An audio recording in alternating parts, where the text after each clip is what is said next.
മലയാളത്തിൻ്റെ മഹാനടനായ മമ്മൂട്ടിക്കെതിരെ നടക്കുന്ന സൈബർ ആക്രമണം വെറും സൈബർ ആക്രമണം എന്ന് പറഞ്ഞാൽ പോരാ, ഒരു മതവിദ്വേഷ പ്രചാരണം തന്നെയാണ് നടക്കുന്നത്. മമ്മൂട്ടിയെ ഒരു തീവ്ര ഇസ്ലാമിസ്റ്റായി ചിത്രീകരിക്കാൻ ബോധപൂർവമായ ശ്രമമാണ് സംഘപരിവാറിൻ്റെ സോഷ്യൽ മീഡിയ ഹാൻഡുകളിൽ നിന്ന് നടക്കുന്നത്. സംഘപരിവാറാണ് ഈ വിദ്വേഷ പ്രചാരണം മുഴുവൻ നടത്തുന്നത് എന്ന് സോഷ്യൽ മീഡിയ നോക്കുന്ന ആർക്കും മനസ്സിലാകും. എന്തിനാണ് ഇങ്ങനെ നടത്തുന്നത് എന്ന ചോദ്യമാണ് അവശേഷിക്കുന്നത്. അതിന് കൃത്യമായ രാഷ്ട്രീയമുണ്ട്. ആ രാഷ്ട്രീയമെന്ന് BJP ഉയർത്തിപ്പിടിക്കുന്ന മതവർഗീയത തന്നെയാണ് എന്ന കാര്യത്തിൽ സംശയമില്ല. മെല്ലെ മെല്ലെ ഈ സംഭവം തിരിച്ചടിച്ചു തുടങ്ങിയിട്ടുണ്ട് BJPക്ക്. അതുകൊണ്ട് തന്നെയാണ് BJP നേതാക്കൾക്ക് പോലും മമ്മൂട്ടിയോടൊപ്പം നിൽക്കേണ്ടി വരുന്നത്, മമ്മൂട്ടിക്ക് അനുകൂലമായി ഫേസ്ബുക്ക് പോസ്റ്റ് ഇടേണ്ടി വരുന്നത്, സോഷ്യൽ മീഡിയയിൽ പ്രതികരിക്കേണ്ടി വരുന്നത്. ഏറ്റവും ഒടുവിൽ പ്രതികരിച്ചത് BJPയുടെ സംസ്ഥാന ഉപാധ്യക്ഷനായ AN രാധാകൃഷ്ണനാണ്. അദ്ദേഹത്തിന് ഫേസ്ബുക്ക് പോസ്റ്റ് വന്നു. അതിന് താഴെയും വലിയ തോതിൽ AN രാധാകൃഷ്ണനെതിരെയും സംഘപരിവാർ കേന്ദ്രങ്ങളിൽ നിന്ന് ആക്രമണം നടന്നുകൊണ്ടിരിക്കുകയാണ്, സൈബർ ആക്രമണം നടന്നുകൊണ്ടിരിക്കുകയാണ്. ആദ്യം നമുക്ക് AN രാധാകൃഷ്ണൻ ഫേസ്ബുക്ക് പോസ്റ്റിലൂടെ പറഞ്ഞ കാര്യം എന്താണ് എന്ന് നോക്കാം. അത് ഇങ്ങനെയാണ്: കഴിഞ്ഞ 5 പതിറ്റാണ്ടുകളായി മലയാളി പൊതുസമൂഹത്തിൻ്റെ മുന്നിലെ തുറന്ന പുസ്തകമാണ് മമ്മൂട്ടി എന്ന മഹാനടൻ. നായരും നമ്പൂതിരിയും നാടാരും ദളിതരും മുസൽമാനും ക്രിസ്ത്യാനിയും അങ്ങനെ കേരളത്തിൻ്റെ രാഷ്ട്രീയ സാമൂഹ്യ പശ്ചാത്തലത്തിൽ അടങ്ങുന്ന എല്ലാത്തരം കഥാപാത്രങ്ങളെയും അബ്രപാളികളിൽ അവതരിപ്പിച്ച് വിസ്മയിപ്പിച്ചിട്ടുള്ള നടനാണ് അദ്ദേഹം. അങ്ങനെയുള്ള മമ്മൂട്ടിയെ പോലുള്ള കലാകാരനെ ഏതെങ്കിലും മത തീവ്ര ആശയങ്ങളുടെ അജണ്ടയുമായി സിനിമാ മേഖലയിൽ പ്രവർത്തിക്കുന്നവരുമായി കൂട്ടിക്കെട്ടേണ്ട ആവശ്യം ഇല്ല. എനിക്ക് വ്യക്തിപരമായി അദ്ദേഹത്തെ പതിറ്റാണ്ടുകളായി അറിയുന്നതുമാണ്.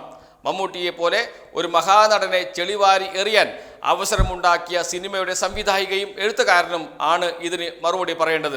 അങ്ങനെ ഏതെങ്കിലും അജണ്ടയുമായി സിനിമ പോലെയുള്ള കലാരൂപത്തെ മുതലെടുക്കാൻ ശ്രമിക്കുന്ന ഇത്തരക്കാരെ അകറ്റി നിർത്തുകയും വേണം എന്നാണ് AN രാധാകൃഷ്ണൻ പറഞ്ഞിരിക്കുന്നത്. മമ്മൂട്ടിക്കൊപ്പമാണ് ഞാൻ എന്ന് വിളിച്ചു പറയുകയാണ് AN രാധാകൃഷ്ണൻ ചെയ്തിരിക്കുന്നത് ഈ ഫേസ്ബുക്ക് പോസ്റ്റിലൂടെ. സ്വാഭാവികമായും സംഘപരിവാറുകാരെ ഇത് പ്രകോപിപ്പിക്കും. ആരാണ് പറഞ്ഞിരിക്കുന്നത്? BJPയുടെ സംസ്ഥാന ഉപാധ്യക്ഷനാണ്. അതുകൊണ്ട് തന്നെ സംഘപരിവാറുകാർ ഈ പോസ്റ്റിൽ കീഴെ വന്ന് വളരെ മോശമായ രീതിയിൽ BJPയുടെ സംസ്ഥാന ഉപാധ്യക്ഷനെ പോലും കടന്നാക്രമിക്കുന്നു എന്നത് നാം കാണാതെ പോകരുത്. ചില കമൻറ്റുകൾ വായിച്ചാൽ നമുക്കത് മനസ്സിലാകും. ഒരു കമൻറ്റ് ഇങ്ങനെയാണ്: അതിന് ഒരു സിനിമയും ഒരു കഥാപാത്രവും ഒരു എഴുത്തുകാരനും അല്ലല്ലോ ചേട്ടാ, ഒരു 25 എണ്ണം നിരത്തി തരാം, പോടാ തെണ്ടി എന്നാണ് അടുത്ത പ്രയോഗം. ആരെക്കുറിച്ചാണ് പറയുന്നത്? BJPക്കാരൻ തന്നെ വന്ന് BJPയുടെ സംസ്ഥാന ഉപാധ്യക്ഷനെ തെണ്ടി എന്ന് പോലും വിളിക്കാൻ തയ്യാറാകുന്നു. അത്രമാത്രം കടുത്ത സൈബർ ആക്രമണമാണ് നടന്നുകൊണ്ടിരിക്കുന്നത്. BJPയുടെ ഉപാധ്യക്ഷനെതിരെ ഇങ്ങനെയാണ് പ്രതികരിക്കുന്നത് എങ്കിൽ എന്തായിരിക്കും മമ്മൂട്ടിക്കെതിരെ വന്ന പ്രതികരണമെന്ന് ഊഹിക്കാമല്ലോ. അതിനുശേഷം വീണ്ടും രാധേട്ടാ പോടാ തെണ്ടി. അടുത്ത ആൾ പ്രതികരിക്കുന്നത് ഇങ്ങനെയാണ്: രാധേട്ടാ പോടാ തെണ്ടി. മമ്മൂട്ടിക്കെതിരെ ആരോപണം ഉന്നയിച്ചത് പുഴു എന്ന സിനിമയുടെ സംവിധായിക രത്തീനയുടെ ഭർത്താവ് മുഹമ്മദ് ഷർഷാദാണ്, അല്ലാതെ സംഘികളല്ലല്ലോ എന്ന് മനസ്സിലാക്കാനുള്ള ബോധമില്ലേ എന്നാണ് AN രാധാകൃഷ്ണനോട് മറ്റൊരു സംഘപരിവാർ പ്രവർത്തകൻ ചോദിക്കുന്നത്. ഇതൊക്കെ കൊണ്ടാണ് എറണാകുളത്ത് ഉള്ള BJPക്കാർ പോലും തനിക്ക് വോട്ട് ചെയ്യാത്തത് എന്ന കമൻ്റാണ് അടുത്തത്. ഇതുപോലെയുള്ള നാറിയ നേതാക്കളാണ് കേരള BJPയുടെ കാലന്മാർ എന്നതാണ് അടുത്ത കമൻറ്റ്. വളരെ നന്ദി സാർ, ഏത് ശരി ഏത് തെറ്റ് എന്ന് മനസ്സിലാവാതെ കുഴങ്ങിയിരുന്ന ഞങ്ങൾക്ക് അങ്ങയുടെ പോസ്റ്റ് നല്ല ക്ലാരിറ്റി തന്നു, നന്ദി സാർ എന്ന് പറഞ്ഞ് ട്രോളുകയാണ് AN രാധാകൃഷ്ണനെ മറ്റൊരു സംഘപരിവാർ പ്രവർത്തകൻ. അതിനുശേഷം പറയുന്നു: മലയാളികൾ മമ്മൂട്ടിയെ സ്നേഹിച്ചത് മതം നോക്കിയല്ല, അപ്പോൾ മതതീവ്രവാദികൾ തങ്ങളുടെ അജണ്ട നടപ്പാക്കാനായി എടുക്കുന്ന സിനിമകളിൽ നിന്ന് വിട്ടുനിൽക്കേണ്ടത് മമ്മൂട്ടി തന്നെയല്ലേ എന്ന് ചോദിച്ചുകൊണ്ട് ഒരു സംഘപരിവാരകാരൻ വീണ്ടും വരുന്നു. അതിനുശേഷമുള്ള മറ്റൊരു കമന്റ് ഇങ്ങനെയാണ്: കൃത്യം ജി, വ്യക്തം ജി, യുക്തം ജി എന്നാണ് അടുത്ത കമന്റ്. സംഘപരിവാറുകാരുടെ കമന്റുകളാണ്. അടുത്തത്: ഇതിൽ ANR അഭിപ്രായം പറഞ്ഞില്ലായിരുന്നെങ്കിൽ കേരള BJPക്ക് നല്ല ക്ഷീണമായേനെ. ഇപ്പോൾ കുഴപ്പമില്ല, ഞഞ്ഞായിട്ടുണ്ട്. നന്നായിട്ടുണ്ട് എന്നത് ഒരു ട്രോൾ ഭാഷ ഉപയോഗിക്കുകയാണ്. ഞഞ്ഞായിട്ടുണ്ട്, നല്ല പോലെ ന്യായീകരിച്ചു, കീപ് ഇറ്റ് അപ്പ് എന്ന് പറഞ്ഞുകൊണ്ട് AN രാധാകൃഷ്ണനെ ട്രോളുകയാണ് സംഘപരിവാർ പ്രവർത്തകൻ. അതിനുശേഷം വീണ്ടും പറയുന്നു: BJPയിലെ ഇഷ്ടപ്പെടുന്ന 3 നേതാക്കൾ, ഒന്ന് രാധാകൃഷ്ണൻ ചേട്ടൻ, CK Padmanabhan sir, advocate Sreedharan Pillai. ഇവരെല്ലാവരും BJPയുടെ തീവ്ര നിലപാടിന് എതിരെ പലപ്പോഴും സംസാരിക്കുന്ന ആളായതുകൊണ്ട് ഈ 3 നേതാക്കളെ ഒറ്റതിരിഞ്ഞ് ആക്രമിക്കുകയാണ് ചെയ്യുന്നത് BJPയുടെ സംഘപരിവാറിൻ്റെ പ്രവർത്തകർ തന്നെ. അതിനുശേഷം വരുന്നു: രാഷ്ട്രീയക്കാരൻ മികച്ച നടനുണ്ടെന്ന് അങ്ങ് തെളിയിച്ചിരിക്കുന്നു എന്നതാണ് സംഘപരിവാർ പ്രവർത്തകൻ്റെ അടുത്ത കമൻറ്റ്. അതിനുശേഷം മറ്റൊരു കമൻറ്റ്: സുരേന്ദ്രൻ മമ്മൂട്ടിയുടെ കൂടെ നിൽക്കുന്ന ഫോട്ടോ ഉണ്ട്, അത് എടുത്ത് തല മാറ്റി ഒട്ടിച്ച് ഐക്യദാർഢ്യം പ്രഖ്യാപിച്ചു കൊള്ളുക എന്ന് പറയുകയാണ് എൻ രാധാകൃഷ്ണനോട് മറ്റൊരു സംഘപരിവാർ പ്രവർത്തകൻ എന്തു വാടേ ഇതൊക്കെ എന്ന ചോദ്യം ഉയർത്തുന്നു മറ്റൊരാൾ. അതിനുശേഷം പറയുന്നു ഓക്കെ താങ്ക്സ് എന്ന് പറഞ്ഞുകൊണ്ട് ട്രോളുകയാണ് എൻ രാധാകൃഷ്ണൻ. ഇങ്ങനെ നിരവധി കമൻറ്റുകളാണ് ഇതിനകത്ത് വന്നുകൊണ്ടിരിക്കുന്നത്. അടുത്ത കമൻറ്റ്, മമ്മൂട്ടിക്ക് വേണ്ടി 2 മണിക്കൂർ കരയുന്ന ഒരു വീഡിയോ കൂടി ഇടാമോ ജി എന്ന് പറഞ്ഞുകൊണ്ടാണ് അടുത്ത കമൻറ്റ്.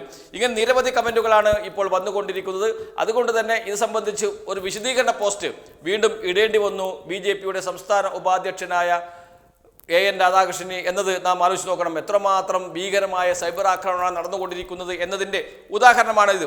ആ രണ്ടാമത്തെ പോസ്റ്റ് എന്ന് വെച്ചാൽ ആദ്യമിട്ട പോസ്റ്റിന് മേൽ നടക്കുന്ന സൈബർ ആക്രമണത്തിന് മറുപടി പറഞ്ഞുകൊണ്ട് എൻ രാധാകൃഷ്ണൻ രണ്ടാമത് ഇട്ട പോസ്റ്റുണ്ട്. അതിങ്ങനെയാണ്: അയോധ്യ വിഷയത്തിനും ഗുജറാത്ത് കലാപത്തിനും ശേഷം കേരളത്തിൽ രാഷ്ട്രീയ എതിരാളികൾ BJPയെയും സംഘപരിവാറിനെയും കരിമ്പട്ടികയിൽപ്പെടുത്തി ആക്രമിച്ചിരുന്ന കാലത്ത് ബഹുമാന്യനായ അദ്വാനിജിയുടെ ആത്മകഥ മൈ കൺട്രി മൈ ലൈഫ് എറണാകുളത്ത് നടന്ന ചടങ്ങിൽ അദ്വാനിജിയുടെ സാന്നിധ്യത്തിൽ ഏറ്റുവാങ്ങി പ്രകാശനം ചെയ്യാൻ പ്രസ്തുത പരിപാടിയുടെ കൺവീനർ ആയിരുന്ന ഞാൻ പോയി ക്ഷണിച്ചപ്പോൾ യാതൊരു മടിയും കൂടാതെ രാഷ്ട്രീയ സാമുദായിക എതിർപ്പുകൾ വകവയ്ക്കാതെ പങ്കെടുത്ത മമ്മൂട്ടി എന്ന കലാകാരൻ ഇന്ന് വാസ്തവിരുദ്ധമായ ഒരു ആരോപണത്തിൻ്റെ പേരിൽ വിചാരണ ചെയ്യപ്പെടുമ്പോൾ പിന്തുണയ്ക്കേണ്ടത് എൻ്റെ ബാധ്യതയാണ്. അതിന് ആരെയും ഭയപ്പെടേണ്ട ആവശ്യം എനിക്കില്ല. ഇതാണ്, ഇനി ആരെയും ഭയപ്പെടേണ്ട ആവശ്യം എനിക്കില്ല. സംഘപരിവാറിൻ്റെ സൈബർ കുഞ്ഞുങ്ങൾ ഇതാ എനിക്കെതിരെ ആക്രമണം നടത്തിക്കൊണ്ടിരിക്കുന്നു. അവരൊന്നും ഭയപ്പെടേണ്ട കാര്യം എനിക്കില്ല. എത്രയോ കാലം മുമ്പ് LK അദ്വാനിയുടെ പുസ്തകം കേരളത്തിൽ പ്രകാശനം ചെയ്യാൻ വിളിച്ചപ്പോൾ അതിന് സന്നദ്ധത അറിയിച്ചു വന്ന് പുസ്തകം പ്രകാശനം ചെയ്ത ആളാണ് മമ്മൂട്ടി. ആ മമ്മൂട്ടിയെ എനിക്ക് കൃത്യമായി അറിയാം. അതുകൊണ്ട് തന്നെ നിങ്ങളുടെ ആ ആക്രമണത്തെ ഞാൻ ഭയക്കുന്നില്ല എന്ന് പറഞ്ഞു വെക്കുകയാണ് എൻ രാധാകൃഷ്ണൻ അദ്ദേഹത്തിൻ്റെ വിശദീകരണ കുറിപ്പിൽ. അതിനുശേഷം പറയുന്നു, 15-ാം വയസ്സിൽ കേരളത്തിലെ ഏറ്റവും പ്രായം കുറഞ്ഞ അടിയന്തരാവസ്ഥ പോരാളിയായി കർമ്മപഥത്തിൽ ഇറങ്ങിയ ഞാൻ ഭാരതീയ ജനതാ പാർട്ടി രൂപീകരിക്കുന്നതിന് മുമ്പ് 19-ാം വയസ്സിൽ അന്നത്തെ കമ്മ്യൂണിസ്റ്റ് കോട്ടയായിരുന്ന കണ്ണൂർ ജില്ലയിലെ RSS പ്രചാരകനായിട്ടാണ് മുഖ്യധാരയിലെ എൻ്റെ രാഷ്ട്ര സേവനം ആരംഭിച്ചത്. അതുകൊണ്ട് തന്നെ എൻ്റെ ദേശസ്നേഹവും രാഷ്ട്രീയ പ്രതിബദ്ധതയും സമാജത്തോടുള്ള കൂറും സമൂഹ മാധ്യമത്തിലെ മുഖമില്ലാത്ത പോരാളികളുടെ വിചാരണയ്ക്ക് മുമ്പിൽ അടിയറു വയ്ക്കാൻ ഉദ്ദേശം ഇല്ല എന്ന് പറയുന്നു. ആലോചിച്ച് നോക്കൂ, BJPയുടെ സംസ്ഥാന ഉപാധ്യക്ഷനാണ്. അദ്ദേഹത്തിന് പറയേണ്ടി വരുന്നു എൻ്റെ രാഷ്ട്രീയ ചരിത്രം. ഈ സംഘപരിവാർ കുഞ്ഞുങ്ങളോട്, സംഘപരിവാറിൻ്റെ പുതുതലമുറയോട് എന്താണ് RSS, എന്താണ് BJP എന്ന് പോലും അറിയാതെ ഈ വിദ്വേഷം തലയിൽ കയറ്റിയിരിക്കുന്ന ഇത്തരം ആളുകളോട് പറയുകയാണ്, 19-ാം വയസ്സിൽ രാഷ്ട്ര സേവനത്തിന് ഇറങ്ങിയ ആളാണ് ഞാൻ. അതും കണ്ണൂർ ജില്ലയിൽ CPIMന് ഉരുക്കുകോട്ടയിൽ RSS കെട്ടിപ്പടുക്കാൻ പ്രവർത്തിച്ച ആളാണ് ഞാൻ. അതുകൊണ്ട് നിങ്ങളെയൊന്നും ഒരു ഓശാരവും എനിക്ക് വേണ്ട എന്ന് പറയേണ്ടി വരുന്നു BJPയുടെ ഉപാധ്യക്ഷന്, സംസ്ഥാന ഉപാധ്യക്ഷന്. ആലോചിച്ച് നോക്കൂ, എത്ര ഭീകരമാണ് അദ്ദേഹം നേടുന്ന സൈബർ ആക്രമണമെന്ന്. അത് അദ്ദേഹത്തെ എത്രമാത്രം വേദനിപ്പിക്കുന്നുണ്ട് എന്ന്. അതുകൊണ്ടാണല്ലോ രണ്ടാമത് ഒരു വിശദീകരണക്കുറിപ്പ് അദ്ദേഹത്തിന് ഇടേണ്ടി വരുന്നത്. നാം ആലോചിച്ച് നോക്കണം, അപ്പോൾ മമ്മൂട്ടിക്കെതിരെ നടക്കുന്ന ആക്രമണം എന്തായിരിക്കും, ഏത് നിലയിലായിരിക്കും?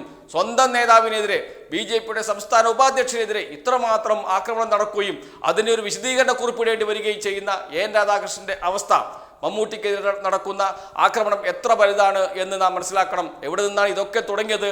ഷൈൻസ് കറിയ എന്ന മറുനാടൻ മലയാളിയുടെ മേധാവി നടത്തിയ ഒരു ഇൻ്റർവ്യൂ ആണ്. മറുനാടനിലൂടെ പുറത്തു വന്ന ആ ഇൻ്റർവ്യൂവിലാണ് മമ്മൂട്ടിക്കെതിരെ ദോഷകരമായ പരാമർശങ്ങൾ ഉണ്ടായിരുന്നത്.